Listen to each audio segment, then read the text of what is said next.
So do you have a laptop that is lagging? You have a system that is running slow?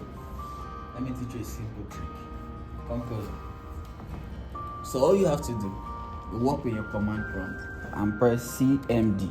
That's your command prompt. Once you open your command prompt, you click on this simple trick, md shed.exe, and press enter.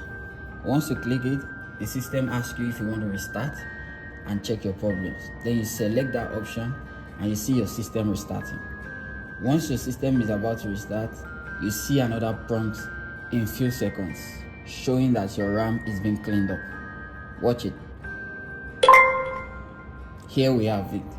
So this is what it shows you. Once this running test is complete, your RAM is being cleaned and your system starts running back to normal.